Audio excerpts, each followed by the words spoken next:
نحمده ونصلي ونسلم على رسوله الكريم اما بعد فاعوذ بالله من الشيطان الرجيم بسم الله الرحمن الرحيم طاسين تلك آيات القرآن وكتاب مبين صدق الله العظيم۔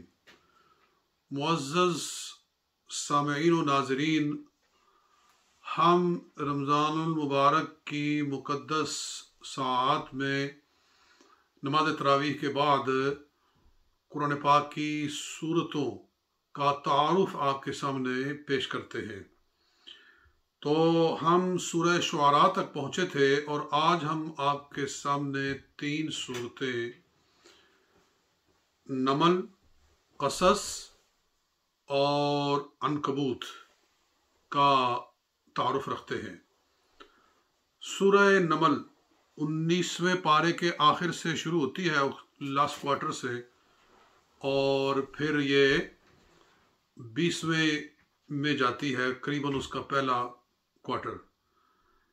تو اس میں اللہ نے داؤد علیہ السلام، سلیمان علیہ السلام اور دیگر انبیاء کرام کا ذکر خیر فرمایا ہے، اور حضرت سلیمان علیہ السلام کی سیرت میں سے کچھ محیر العقول واقعات ہمارے سامنے رکھے ہیں، ان کے ایسے معجزات کہ جو واقعہ ہی انسان کی عقل کو حیران اور عاجز کر دیتے ہیں۔ معجزہ کا مقصد ہی ہے معجزۃن، یہ اس میں فاعل ہے باب افعال سے، جس کا معنی ہوتا ہے عاجز کرنے والا۔ تو عقل انسانی انبیاء کے معجزات کے سامنے عاجز آ جاتی ہے کہ یہ کیسے ہو سکتا ہے۔ بس یہ اللہ کی قدرت ہے کہ وہ اپنی طاقت کو اپنے رسولوں کے اور اپنے نبیوں کے ہاتھ پر ظاہر فرماتا ہے، اور وہی چیز جو خرق عادت اور خلاف طبع جو چیزیں اللہ کے حکم سے کسی غیر نبی یعنی کسی مومن اور صالح بندے کے ہاتھ پر ظاہر ہو تو اس کو کرامت کہتے ہیں۔ اور سورہ نمل کے اندر معجزات بھی ہیں اور کرامت بھی ہے، میں بیان کرتا ہوں۔ حضرت سلیمان علیہ السلام کی ایک تو یہ بات بیان فرمائی گئی کہ آپ ایک وادی کے اوپر سے گزر رہے تھے، تو آپ کا تخت ہوا میں اڑ رہا تھا، نیچے زمین پر ایک بڑی کوئی وسیع جگہ، کوئی وادی تھی جہاں چیونٹیاں بہت تھی، تو اس کو اللہ نے فرمایا واد النمل، کہ چیونٹیوں کی وادی پر آپ گزرے۔ تو قالت نملۃ، ایک چیونٹی نے کہا، یعنی جو ان کی ملکہ تھی، یا ایھا النمل ادخلوا مساکنکم، اے چیونٹیوں لپک کر اپنی سوراخوں میں، اپنے بلوں میں داخل ہو جاؤ، لا یحطمنکم سلیمان وجنودہ ہم لا یشعرون، ایسا نہ ہو کہ جناب سلیمان علیہ السلام یہاں آ کر پڑاؤ کریں اور تم ان کے پیروں کے نیچے آ کر کچلی جاؤ، تو قصور ان کا نہیں ہوگا، تمہارا ہوگا، کیونکہ وہ بے خبر ہوں گے کہ نیچے چھوٹی چھوٹی چیونٹیاں تو بسا اوقات نظر بھی نہیں آتی ہیں، وَهُمْ لَا يَشْعُرُونَ، انہیں پتہ نہ چلے۔ تو فَتَبَسَّمَ ضَاحِكًا مِّن قَوْلِهَا، ایک تو یہ پتہ چلا کہ چیونٹی کو اللہ نے اتنا علم دیا ہے کہ ابھی سلیمان علیہ السلام کا تخت وہاں اترا نہیں ہے، اور وہ جان گئی ہے کہ حضرت سلیمان آ رہے ہیں۔ جی، ہم اپنے گھر میں بیٹھے ہوتے ہیں، ہمیں نہیں پتہ ہے کہ تھوڑی دیر کے بعد ہمارے دروازے پر کون آئے گا، لیکن قربان جائے اللہ تعالیٰ نے ایک چھوٹے سے جانور کو یہ خبر دی ہوئی ہے کہ جناب سلیمان علیہ السلام محو سفر ہیں، اور وہ ہماری وادی کے قریب پہنچ چکے ہیں، اور تھوڑی دیر کے بعد وہ اس وادی میں اترنے والے ہیں۔ اللہ نے یہ علم چیونٹی کو عطا کیا۔ تو کہنے لگی کہ لا یحطمنکم سلیمان وجنودہ ہم لا یشعرون، تمہیں پتہ، تو ان کو خبر بھی نہیں ہوگی کہ تم ان کے پیروں کے نیچے آ کر کچلی جاؤ گی۔ اور یہاں سے علماء کرام نے ایک یہ بھی اشارہ دیا ہے، نکالا ہے کہ چونٹیاں بھی جانتی ہیں کہ نبی کے ساتھی ظالم نہیں ہوتے، نبی کے ساتھی تو جانوروں پر بھی ظلم نہیں کرتے، چونٹیوں پر بھی ظلم نہیں کرتے۔ اگر سلیمان علیہ السلام کے ساتھی جانوروں پر بھی ظلم نہیں کرنے والے، تو حبیب کبریا امام الانبیاء صلی اللہ علیہ وسلم کے ساتھی انسانوں پر اور حضور علیہ الصلوۃ والسلام کی آل پر کیسے ظلم کرنے والے تھے؟ ذرا یہ بات سمجھنے کی ہے کہ سارے صحابہ کے جو سردار ہیں حضرت سیدنا صدیق اکبر رضی اللہ تعالیٰ عنہ، ان پر یہ الزام رکھنا کہ انہوں نے نبی کی بیٹی پر ظلم کیا، یہ کیسی بے خبری کی بات ہے اور کیسی نافہمی کی بات ہے۔ بہرحال اللہ فرماتا فتبسم ضاحکا من قولها، چونٹی زمین پہ رینگتی ہوئی اپنی چونٹی دوسری ساتھیوں سے کہہ رہی ہے کہ سوراخوں میں داخل ہو، اور سلیمان علیہ السلام کا تخت ہوا میں اڑ رہا ہے، اور تخت کے اوپر بیٹھے ہوئے ہوا میں حضرت سلیمان علیہ السلام نے چونٹی کی بات سن کر مسکرانا شروع کر دیا۔ فتبسم ضاحکا، سلیمان علیہ السلام مسکرا پڑے من قولها، اس کے قول سے، مطلب یہ ہے کہ اللہ نے چونٹی کی آواز کو سلیمان علیہ السلام تک پہنچایا۔ یہ شان ہے اللہ رب العزت کی کہ وہ اپنے رسولوں کو ایسے قوہ عطا فرماتا ہے، ایسی عظمتیں عطا فرماتا ہے۔ تو قال رب اوزعنی ان اشکر نعمتک التی انعمت علی وعلی والدی، تو فوراً آپ نے ہاتھ اٹھا کر کہا، اے اللہ یہ تیرا کرم ہے کہ تو نے چیونٹیوں پر بھی میری حکومت جاری فرمائی ہے اور وہ بھی میرا احترام کرتی ہیں، تو اے اللہ مجھے توفیق دے کہ میں تیری نعمتوں کا شکر ادا کروں۔ مطلب یہ ہے کہ درس ہے کہ بندے کو جب کوئی عزت ملے، اعزاز ملے، تو اس کا تصور کر کے بندے کا سر اللہ کی بارگاہ میں عجز و انکسار کے ساتھ جھک جانا چاہیے۔ اس کو متکبر ہونے کی بجائے اس کا سر تسلیم بارگاہ ربوبیت میں خم ہو جانا چاہیے۔ تو یہ چیز یہاں بیان فرمائی گئی ہے، اور پھر آگے فرمایا کہ سلیمان علیہ السلام نے پھر ایک جگہ جا کے پڑاؤ کیا، تو وہاں ان کو ہدہد نظر نہ آیا۔ قال ما لی لا اری الہدہد ام کان من الغائبین، کہ ہدہد نظر نہیں آ رہا۔ آپ کے دربار میں جہاں انسان بیٹھے ہوتے تھے، جنات بیٹھے ہوتے تھے، وہاں پرندے بھی بیٹھے ہوتے تھے، اور پرندوں پر بھی آپ کی حکومت تھی، جانوروں پر آپ کی حکومت تھی۔ تو رب فرماتا ہے کہ فرمایا کہ ہدہد ایک پرندہ ہوتا ہے، چڑیا کے برابر ہوتا ہے یا چڑیا سے تھوڑا سا بڑا ہوتا ہے، اور اس کی ایک لمبی چونچ ہوتی ہے، اور اس کے سر پہ ایک اسی طرح جیسے لمبی چونچ نیچے ہوتی ہے، اسی طرح کی ایک کلغی اس کے سر کے اوپر ہوتی ہے۔ علماء فرماتے ہیں کہ اس کو اللہ نے یہ خاص احساس عطا فرمایا ہے، خاصہ عطا فرمایا کہ زمین پر وہ چونچ مارے تو وہ جان جاتا ہے کہ پانی کتنی گہرائی میں ہے، اور وہ آپ کے ساتھ ہوتا تھا، سلیمان علیہ السلام کے ساتھ جہاں بھی آپ پڑاؤ کرتے تھے، وہ چونچ مار کے بتاتا تھا کہ یہاں پانی اتنا گہرا ہے۔ جہاں پانی کم گہرا ہوتا تھا آپ وہاں فرماتے تھے کہ بھی لگ جاؤ، کھدائی کر کے پانی نکالو۔ تو ہدہد نظر نہیں آیا، فرمایا کہ ہدہد کدھر ہے؟ تھوڑی دیر نہ گزری تو ہدہد آ گیا، کہنے لگا کہ میں کیوں غیر حاضر تھا میں بتاتا ہوں۔ کہنے لگا کہ میں اڑ رہا تھا تو مجھے ایک بڑی سلطنت نظر آئی، اور پھر میں نے دیکھا کہ وہاں ایک ملکہ ہے جو ایک بہت بڑے تخت پر بیٹھی ہوئی ہے۔ کہنے لگا کہ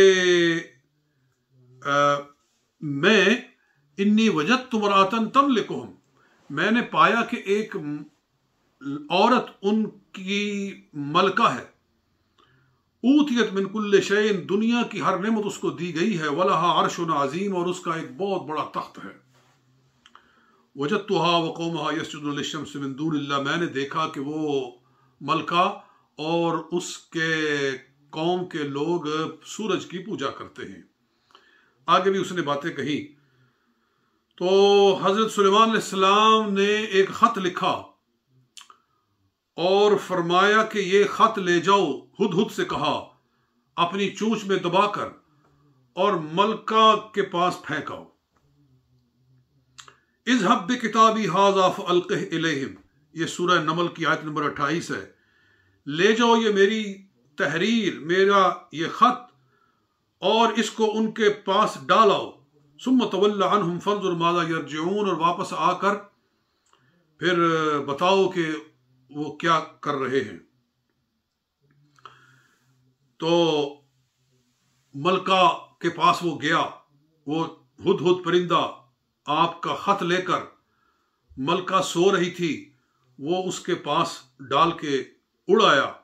ملکہ اٹھی تو حیران ہوئی کہ دروازہ مقفل ہے، تالا لگا ہوا ہے، کوئی اندر آ نہیں سکتا، اور یہ خط کہاں سے آیا ہے؟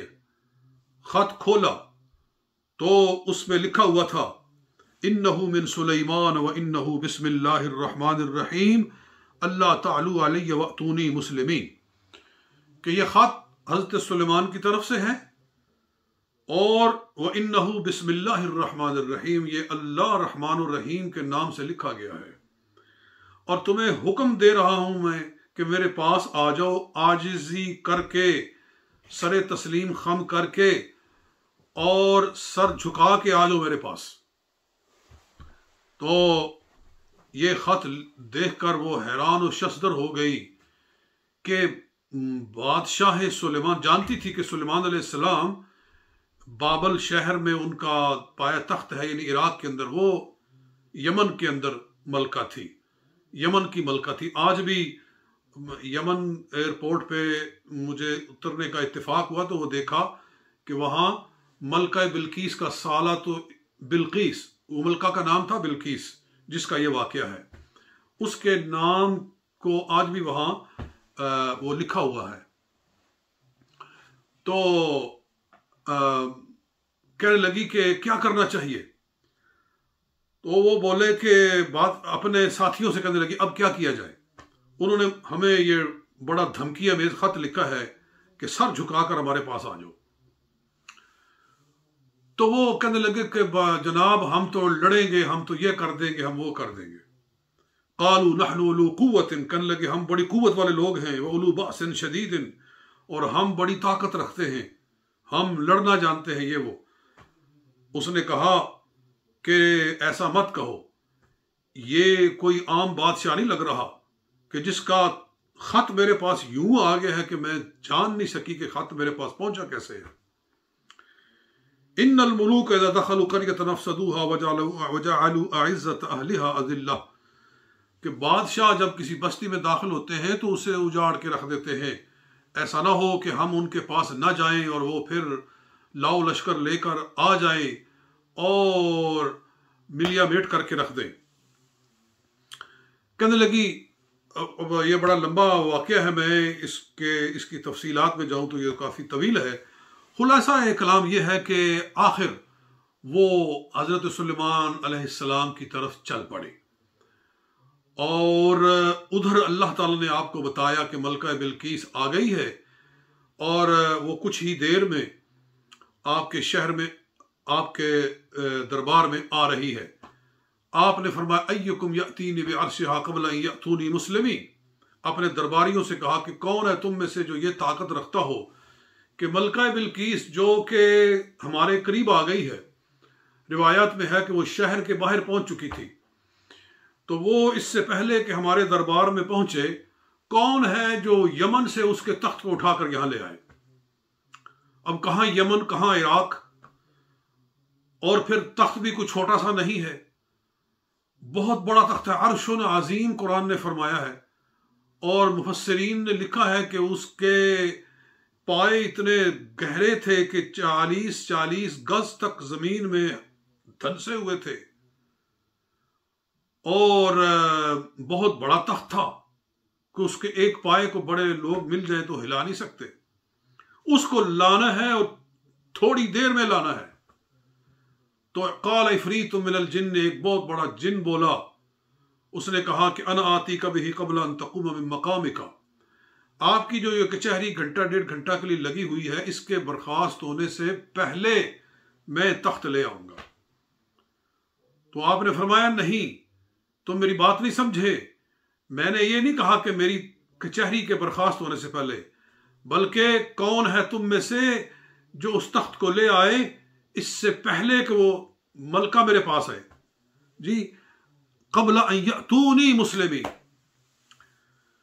تو قال الذی عندہ علم من الکتاب، پھر ایک مومن بندہ، خدا کا ایک بندہ مومن بولا، حضرت سلیمان علیہ السلام کی امت کا ایک آپ کا ایک صحابی بولا جس کے پاس کتاب کا علم تھا، یعنی زبور جو داؤد علیہ السلام پر نازل ہوئی تھی، وہ بولا، کتاب کا علم رکھنے والا، زبور کا علم رکھنے والا بولا، اس نے کہا انا آتی کا بھی قبل ان یرتد الیک طرفک، اے سلیمان علیہ السلام آپ اپنی آنکھ جھپکے، آنکھ کو بند کریں، بند کر کے کھولے تو آپ کی آنکھ جو ہے جھپکے گی، یہ اور ایک روایت میں ہے قبل ان یرتد الیک طرفک، آپ کی نگاہ آپ کی طرف لوٹ کر آئے، اس کا معنی یہ ہے آپ چھت کی طرف دیکھیں پھر نیچے اپنی نگاہ کریں تو آپ کی نگاہ چھت سے زمین کی طرف بعد میں آئے گی اور یمن سے تخت پہلے یہاں موجود ہوگا۔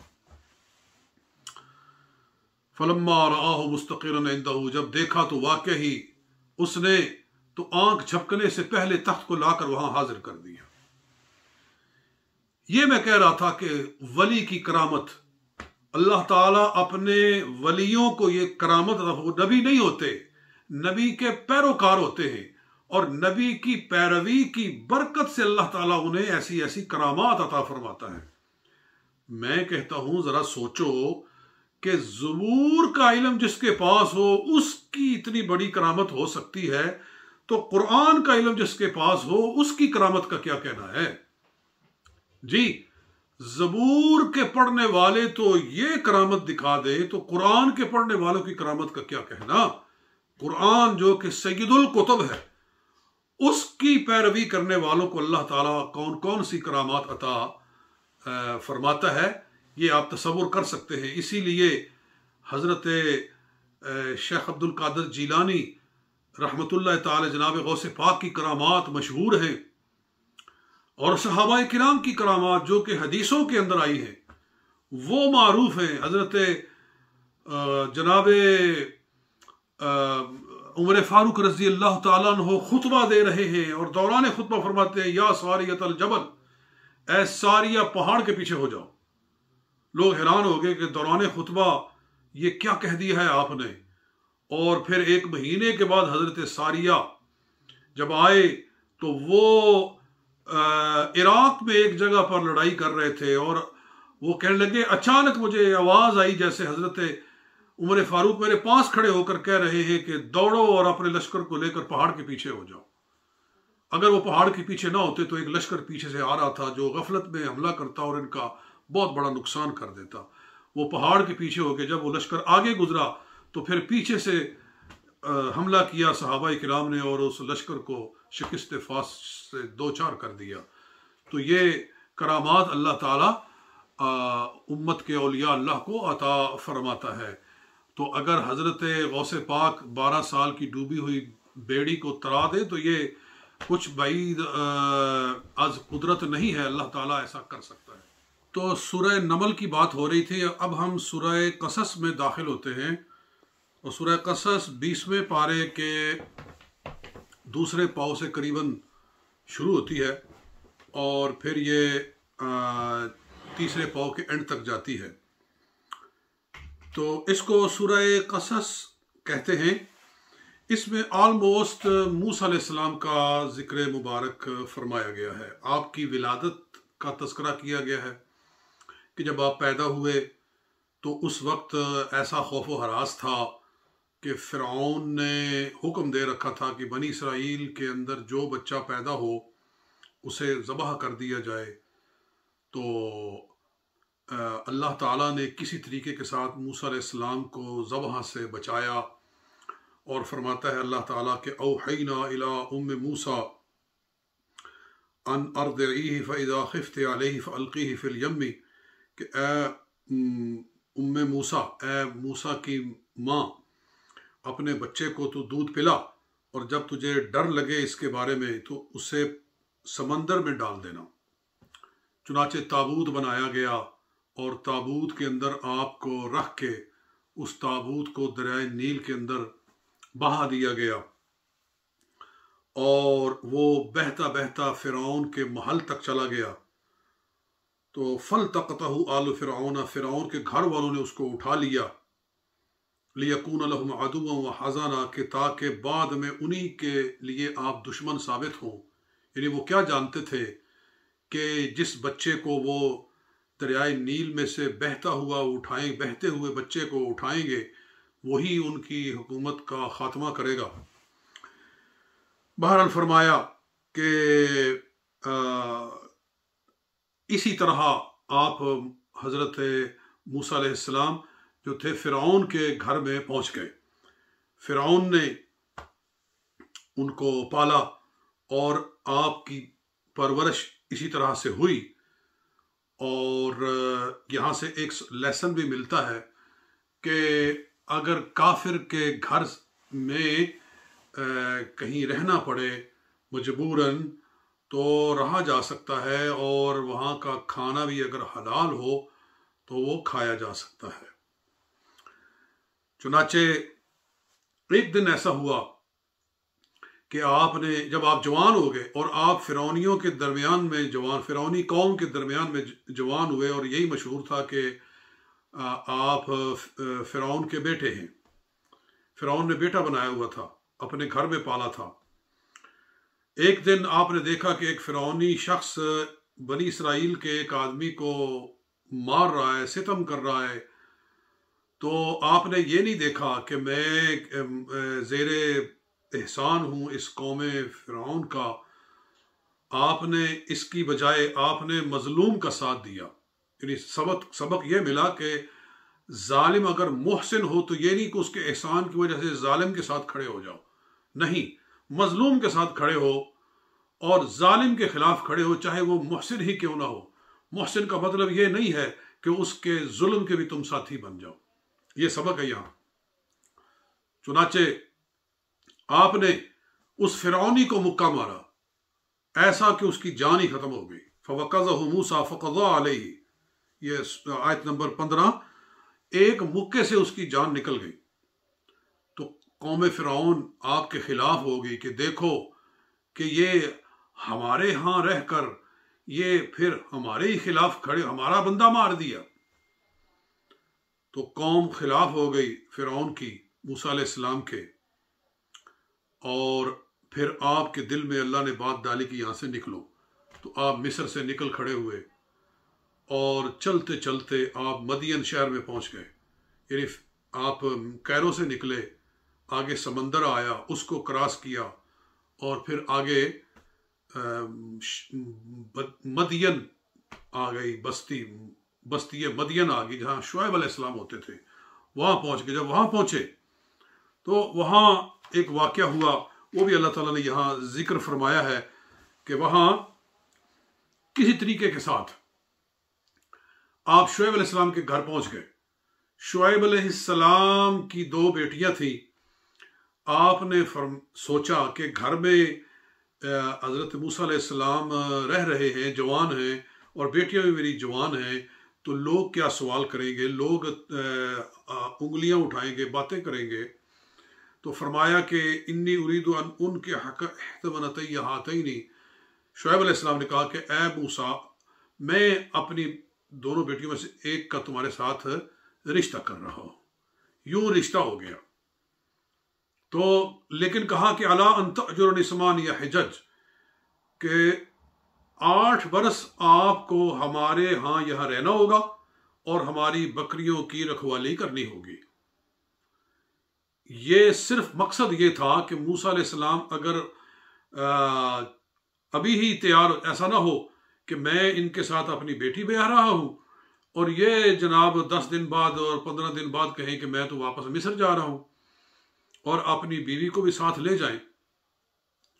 اور وہاں تو لوگ ان کے دشمن ہیں، تو یہ دونوں میاں بیوی مصیبت میں پھنس جائیں گے. اس لیے پہلے شرط رکھی کہ 8 برس آپ کو ادھر رہنا ہوگا تاکہ وہ لوگ بھول جائیں کہ کیا واقعہ ہوا تھا، اور پھر ایک عرصے کے بعد اگر آپ جائیں گے تو پھر ماحول بدلا ہوا ہوگا.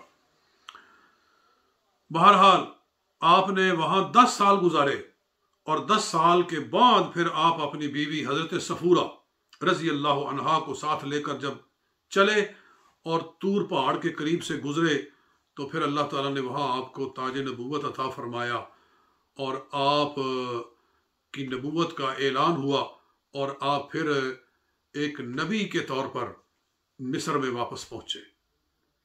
اور پھر فرعون کا مقابلہ ہوا اور آپ نے اپنا عصا پھینکا وہ اژدہا بن گیا. یہ سارا وہاں واقعہ جو ہے یہ ادھر اللہ تعالیٰ نے بیان فرمایا ہے، اور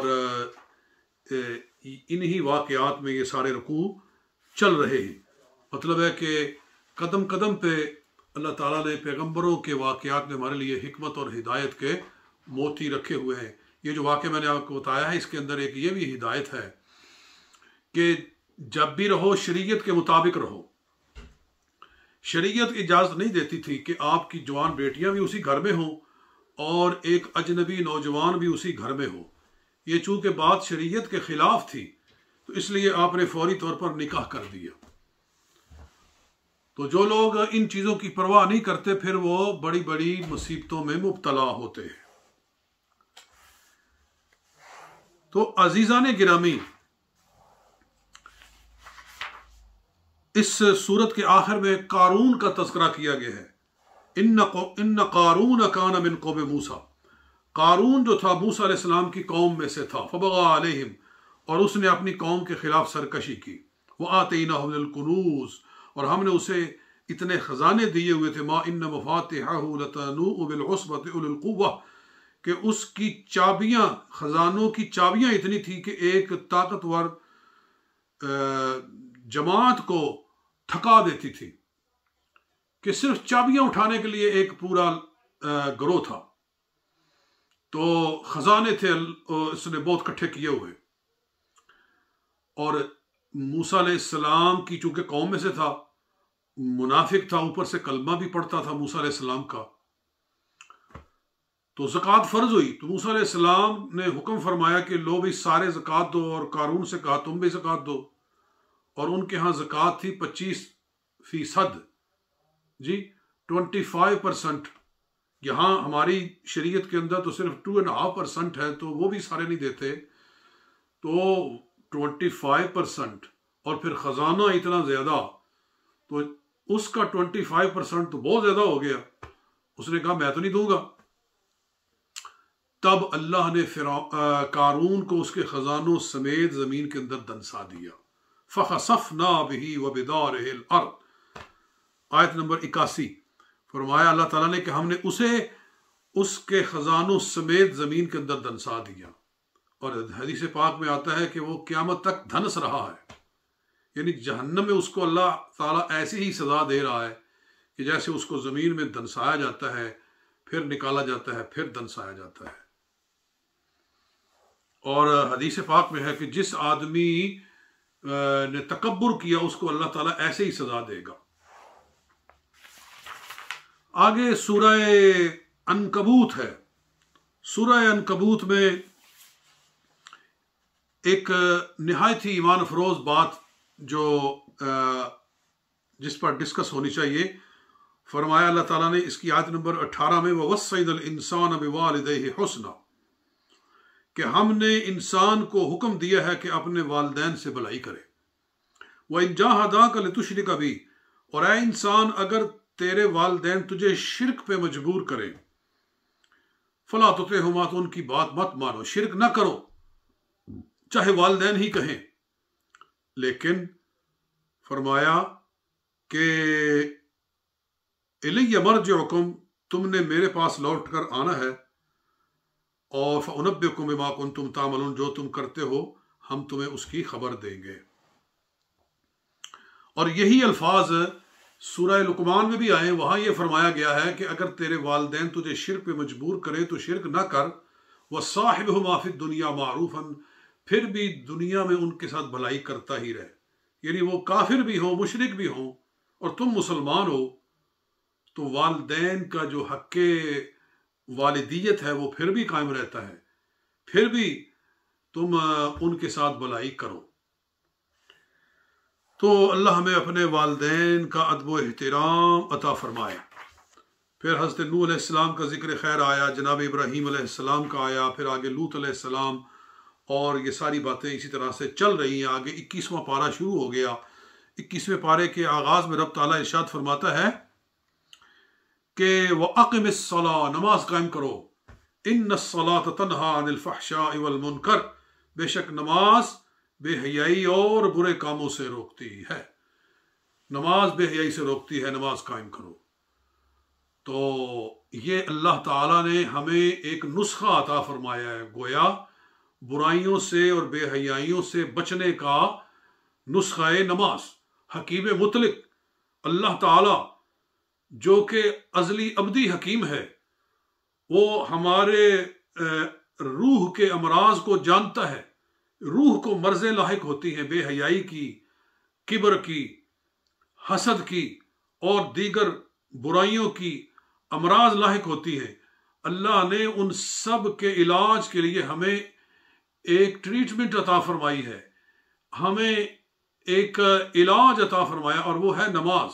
نماز پڑھو تو اللہ تمہیں شیطان سے اور اس کے مکر سے اور اس کے پیدا کردہ عیوب سے تمہیں پاک کرے گا.